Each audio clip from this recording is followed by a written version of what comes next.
الاختیار التملک، جب شفیع کو اختیار ملا مالک بننے کا مجموعہ پر، لا بد له من زمان تأمل، اس کے لیے زمانہ بھی چاہیے کہ یہ غور فکر کرے، کما فی المخیرہ، کما فی المخیرہ وزن استخ نا، اس کی جو ہے نا یہ سودا اس کی بیوی ہے، یہ اس کی بیوی ہے، ٹھیک ہے.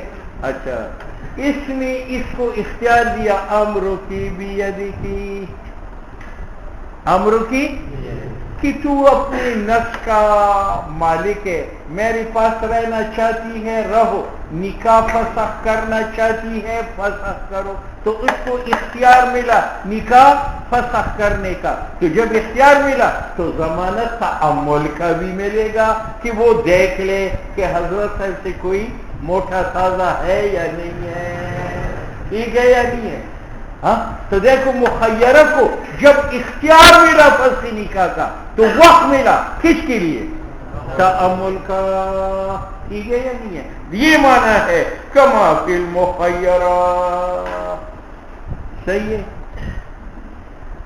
سنو بھائی یہ ایک اور مسئلہ،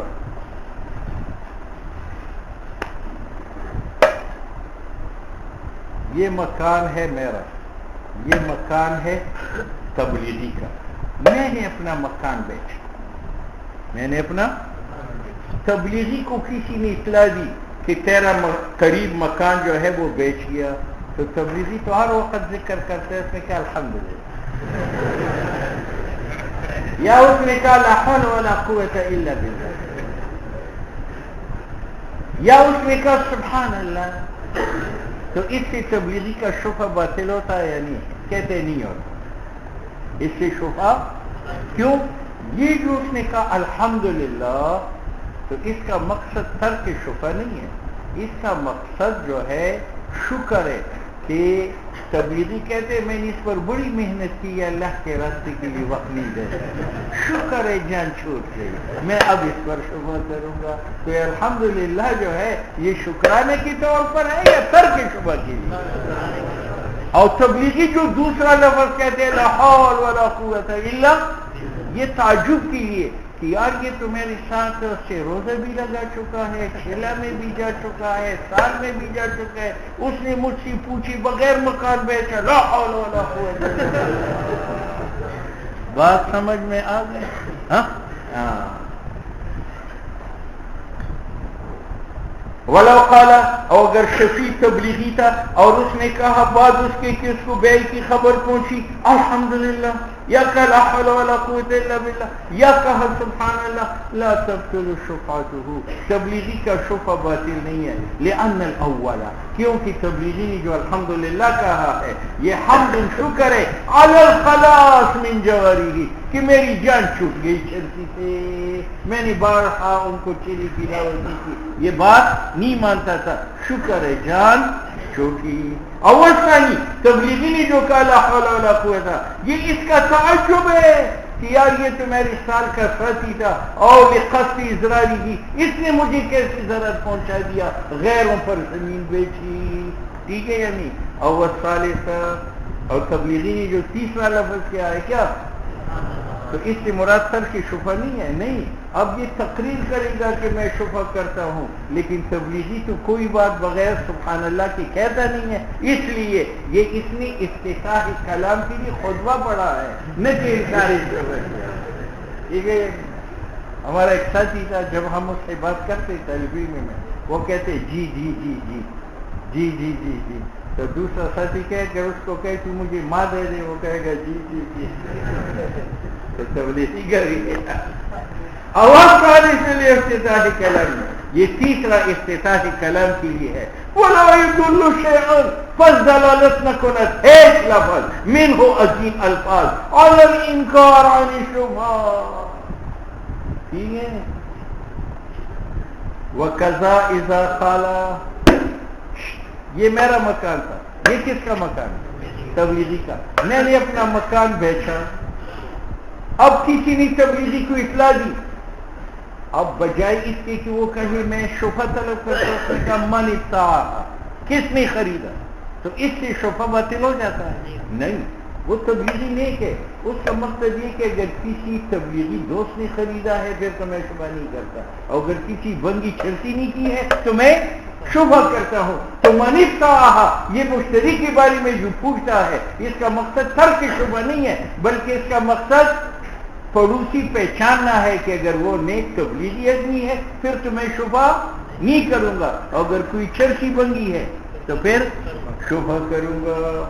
وَقَضَا شبہ باطل نہیں ہوتا اذا قال، جب تبلیغی کہے من افتاح، کس نے خریدا، یا تبلیغی کہے بکم بیعت، مکان کتنے کا بکا ہے، اس سے شبہ باطل نہیں ہے، کیونکہ تبلیغی ہوشیار ہے، اس کا مقصد یہ کہ اگر مناسب قیمت پر بکا ہو پھر تو شبہ کروں گا، اور اگر 1000 کا مکان ہو، 1,00,000 پر بکا ہو تو پھر نہیں کروں گا۔ خود کہتے ہیں لِأَنَّهُ يَرْغَبُ فِيهَا، یہ تبلیغی محبت رکھتا ہے شبہ میں، بثمن، 1000 کے بدلے، دون ثمن، نہ 1,00,000 کے بدلے، یہ اس کے ساتھ لگتا ہے بکم بیعت، اور لِأَنَّهُ يَرْغَبُ، یہ نفرت کرتا ہے عن مجاورت بعض، چرسی کی مجاورت سے، دون بعض، نہ تبلیغی کی مجاورت سے، یہ کس کے ساتھ لگتا ہے؟ من افتاح۔ بات آئی سمجھ میں؟ والمراد بقوله، متن میں واپس جاؤ، وَإِذَا عَلِمَ الشَّفِيعُ فِي الْبَيْعِ أَشْهَدَهُ، ہے یا نہیں؟ یہ اشہادہ سے مراد کون سی طلب ہے؟ اشہاد۔ اور یہ جو کہا علی المطالبہ، اس سے مراد کون سا ہے؟ طلبی۔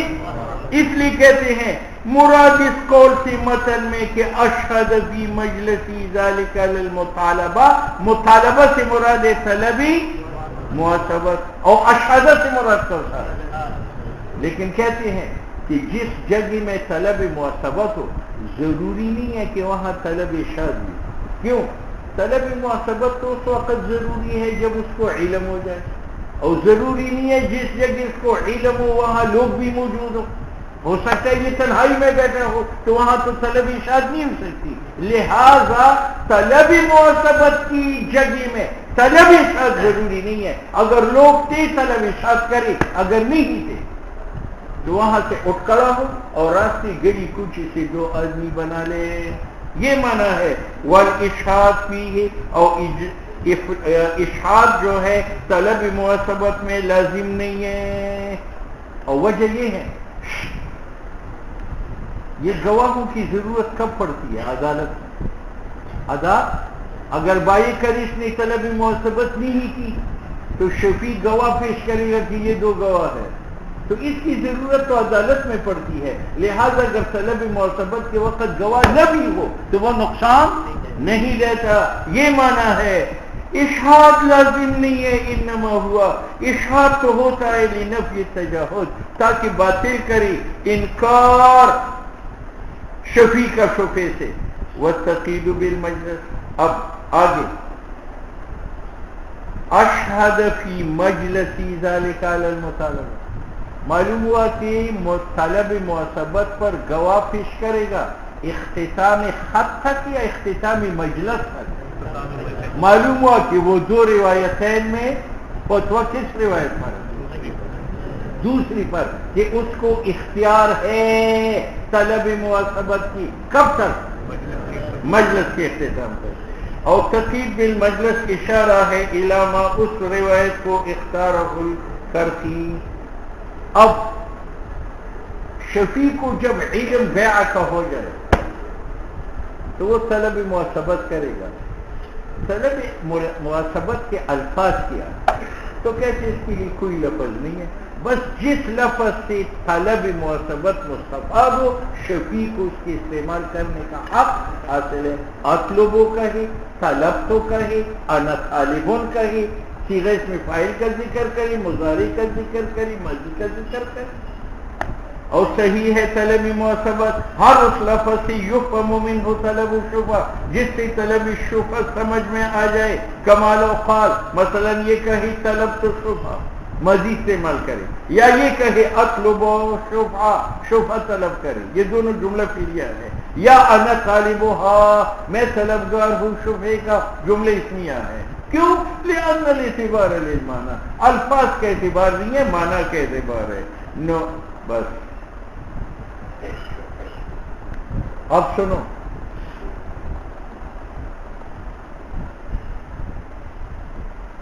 یہ تبلیغی کا مکان ہے اور یہ میرا مکان ہے. تبلیغی نے مکان بیچ لیا اتحاد، مجھے خبر ملی، میں تو طلب معصبت کروں گا اور اس کے بعد اشاعت کروں گا. لیکن یہ اشاعت مجھ پر کب فرض ہے؟ جب مجھے دو عادل خبر دے دے کہ تبلیغی مکان بیچ چکا ہے، یا ایک مرد اور دو عورتیں جو ہے مجھے خبر دے دیں. اگر دو مرد یا ایک مرد اور دو عورتیں خبر دے دی بیعی کا اور میں طلب ارشاد نہ کروں تو شبہ باطل ہو جاتا ہے. اور اگر ایک عورت خبر دے دے یا ایک فاسق خبر دے دے اور پھر میں شبہ نہ کروں تو اس سے میرا شبہ باطل نہیں ہوتا. یہ امام صاحب کا مذہب ہے. اور صاحبین کہتے ہیں نہیں، شفیع کی ذمہ طلب ضروری ہے، خواہ خبر دینے والا مرد ہو یا دو ہو یا حر ہو یا عبد، تبلیغی ہو یا فاسق ہو، بس اس کو خبر مل جائے، اس کی ذمہ طلب ہے. حاصل یہ ہے کہ امام صاحب کے نزدیک مخبر میں عادت شرط ہے کہ دو ہو، اور عدالت شرط ہے کہ فاسق نہ ہو. اور صاحبین کے نزدیک نہ عادت شرط ہے، ایک بھی خبر دے سکتا ہے، اور نہ عدالت شرط ہے. بات سمجھ میں آ گئی؟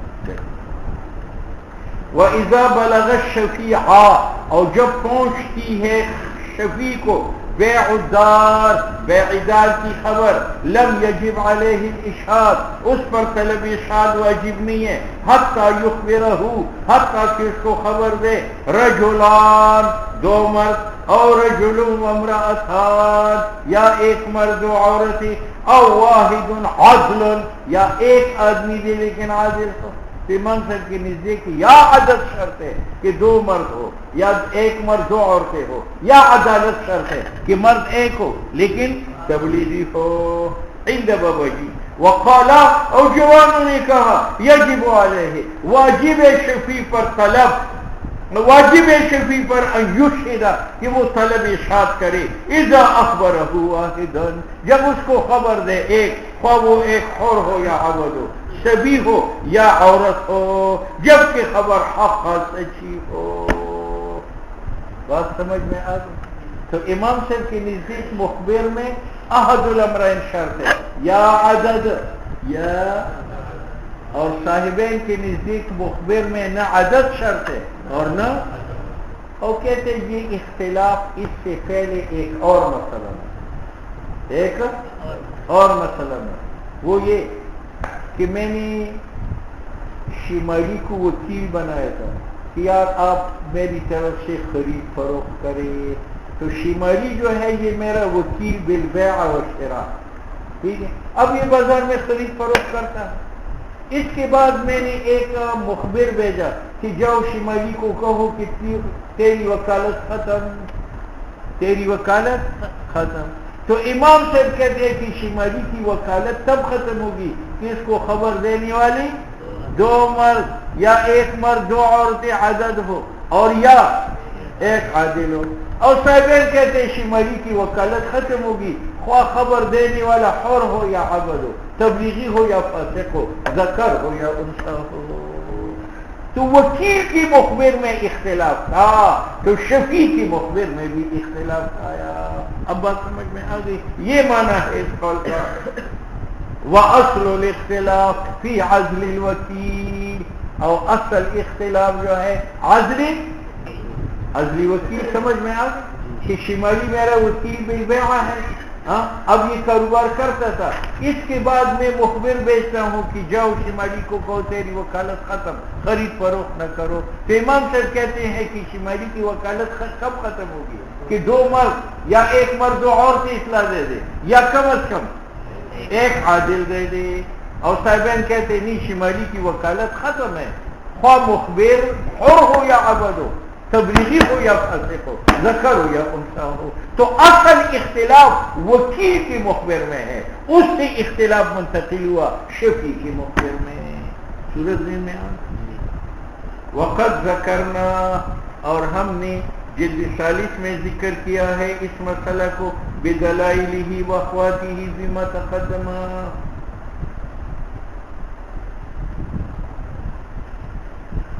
اچھا، صاحبین نے کیا کہا تھا کہ شفیع کے مخبر میں عدد یا عدالت شرط ہے یا نہیں؟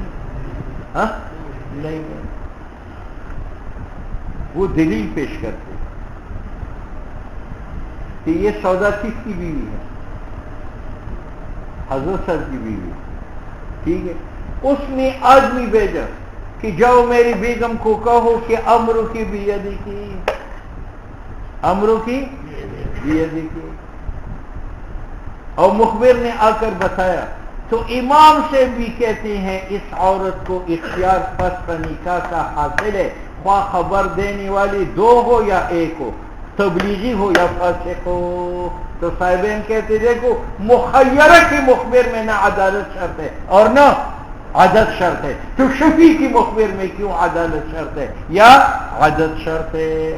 بات سمجھ میں آ گئی؟ ہاں.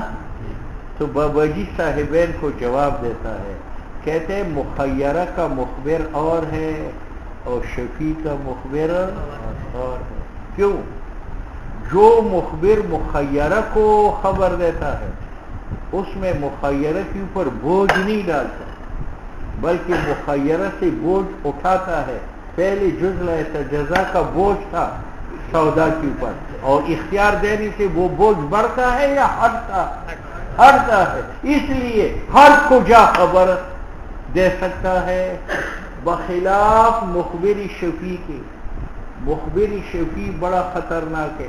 وہ جب شفیع کو خبر دیتا ہے تو شفیع اٹھ کھڑا ہوتا ہے اور وہ مشتری کے اوپر شفقت کرتا ہے. اس میں مشتری کا ضرر ہے، اس کی زمین چھینی جاتی ہے، اور دوسرے کو ضرر دینے کے لیے ٹھوس خبر کی ضرورت ہے، اور ٹھوس خبر کے لیے ٹھوس مخبر چاہیے، اور ٹھوس مخبر عدل اور عدالت والا ہے. بات سمجھ میں آ گئی؟ مخیرہ کو خبر سے خفت ملتی ہے یا بوجھ؟ خفت، اس کو آزادی مل جاتی ہے، اس لیے ہر خبر مؤثر ہے.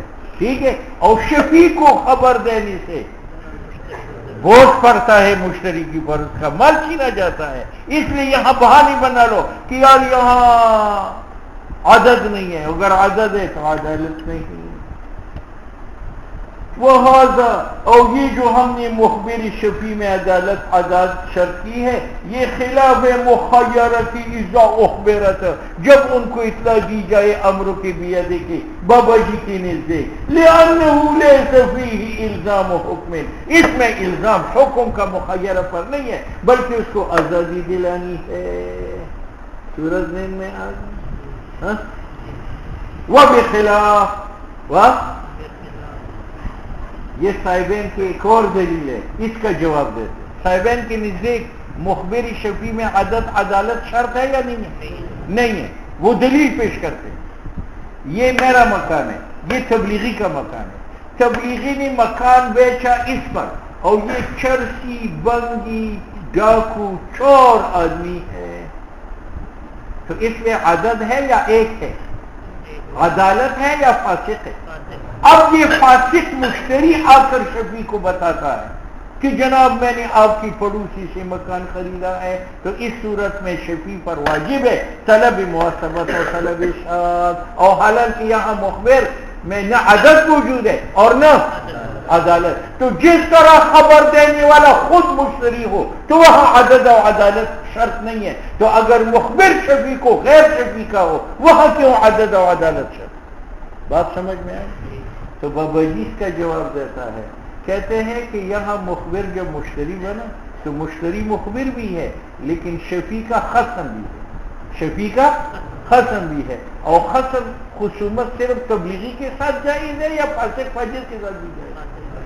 خصم میں عدالت شرط نہیں ہے کہ خصم تبلیغی ہوگا تو اس سے خصومت کرو اور اگر فاسق ہے تو ان کے ساتھ نہ کرو. تو چونکہ یہاں مشتری مخبر بھی ہے اور مخبر ہونے کے ساتھ ساتھ خصم بھی ہے، اور خصم کے اندر نہ عدد شرط ہے اور نہ وبخلاف ما اذا اخبره المشتری، اور بخلاف اس کے کہ شفیع کو خبر دیتا ہے مشتری، اگر وہ فاسق بھی ہو تو شفیع پر طلب واجب ہے، لأنه خصم فيه، کیونکہ مشتری خصم ہے، اور عدالت غیر معتبر در خصوص. ٹھیک ہے. متن میں کیا کہا تھا؟ طلب کی 4 قسم ہے یا 5؟ ہاں اچھا 3. پہلی طلب، دوسری طلب اشہاد و تقریر جو ہے یہ طلب معصبت کے بعد ضروری ہے. کیوں؟ وجہ یہ ہے کہ اس شفیع نے تیسری طلب کے لیے کہاں جانا ہے؟ عدالت میں. اب اگر اس کے پاس گواہ نہ ہو تو اگر مشتری کہے کہ اس نے تو طلب معصبت ہی نہیں کی، شفع باطل ہو چکا ہے، تو اب شفیع کیا کرے گا؟ اس لیے عدالت میں جانے سے پہلے طلب اشہاد کرے گا. اگر مشتری اس کی طلب معصبت سے انکار کرے تو وہ گواہ پیش کرے گا. یہ 2 گواہ ہے، یہ معنی ہے. والثانی طلب التقریر والاشہاد، وہ طلب ہے جس کی تقریر یعنی اثبات شفیع کا ہوتا ہے. لأنه، کیونکہ شفیع محتاج الیہ اشہاد کو، لاثباته عند القاضی، تاکہ وہ طلب معصبت ثابت کر سکے قاضی کے سامنے. علی ما ذکرنا. ٹھیک ہے. اب کسی نے کہا کہ پھر جس مجلس میں طلب معصبت اسی مجلس میں اشہاد بھی کرے. کہتے یار یہ غیر ضروری ہے، کیونکہ جس جگہ میں طلب معصبت کرتا ہے ضروری نہیں ہے کہ وہ لوگوں سے بری ہوئی مجلس ہو سکتا ہے کہ اکیلا ہو. اس لیے جس جگہ میں اطلاع ملے وہاں تو طلب معصبت کرے گا، اور پھر اٹھ کھڑا ہوگا گڑی کوچی سے 2 آدمی گواہ مقرر کرے گا. اور ممکن نہیں ہے شفیع کے لیے اشہاد گواہ ظاہراً طلب معصبت پر، لأنه طلب معصبت علی فور العلم بالشرع، یہ تو علم بالشرع کے فوراً ہے. فیحتاج بعد ذلك، تو طلب معصبت کے بعد محتاج ہے طلب اشہاد و تقریر کو. وہ بیانہ، طلب اشہاد کا بیان وہ ہے جو متن میں ہے. ثم، طلب معصبت کے بعد اٹھ کھڑا ہوگا اور 2 گواہ پیش کرے گا. کس پر پیش کرے گا؟ کب؟ اگر زمین بائیں کے ہاتھ میں ہے. اور کس پر پیش کرے گا؟ اگر وہ، اور اگر دونوں غائب تھے. بس یہی کہتا ہے. ثم ينهض منه، پھر اٹھے گا شفیع مجلس معصبت سے. ويشهد على البائع، بائع پر 2 گواہ پیش کرے گا. ان كان المبيع في يده، اگر مبيع ابھی اس کے قبضے میں تھا. معنی یہ ہے لم يسلم الى الشفيع، شفیع کو بھی نہیں دیا ہے. او علی المبتاع، یا گواہ پیش کرے گا مشتری پر اگر اس نے قبض کیا تھا. او عند العقار، اگر بائع مشتری غائب تھے تو گواہ کس پر پیش کرے گا؟ زمین پر. فاذا فعل ذلك، جب طلب اشہاد کرے گا، استقرت شفعته، اب شفع اس کا ثابت ہوا. ٹھیک ہے. اب مجھے طلب اشہاد کی 3 صورتیں ہیں. یا تو گواہ پیش کرے گا بائع پر. کیوں؟ وجہ ہے کہ مبیعی پر ید اور قبضہ کس کا ہے؟ تو اس پر پیش کرے گا. اور یا پیش کرے گا. کیوں؟ اس لیے کہ مبیعی کا ملک کس کا ہے؟ مشتری کا. اور اگر دونوں غائب تھے. کیوں؟ اس لیے کہ شفع متعلق ہے کس کے ساتھ؟ زمین کے ساتھ. بس. لأن كل واحد منهما، کیونکہ ہر ایک از بائع و مشتری خصم مصدر شفع. لأن للأول، چرا کے برائے بائع الید قبض است، وللثانی برائے مشتری ملک است. اور این طور صحیح اشہاد عند البیع مبیع لأن الحق متعلق به، چرا کے حق شفع متعلق با عرضہ. ہاں اگر بائع نے زمین سپرد کی مشتری کو تو اب گواہ بائع پر پیش کرے گا یا مشتری پر؟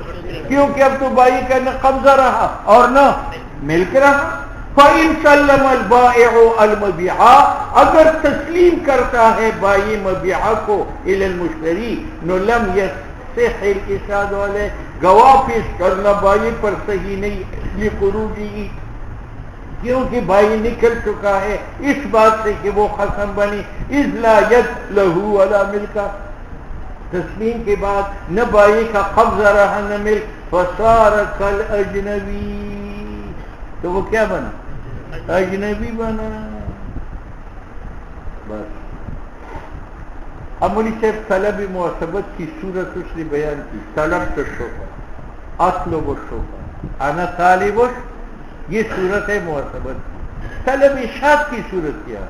تو طلب اشاعت یہ کہ شفیع دو گواہوں کو کہے کہ تبلیغی میرا پڑوسی ہونے کے باوجود مجھ سے اجازت لی بغیر اس کی زمین بیچی، تم گواہ بنو کہ میں پہلی طلب معصبت کر چکا ہوں اور اب بھی کر رہا ہوں. ٹھیک ہے.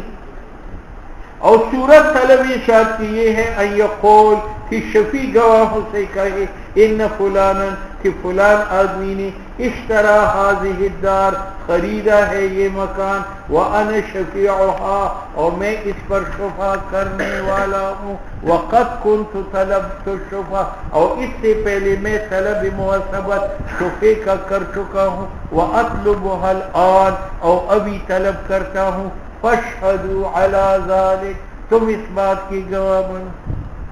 ٹھیک ہے.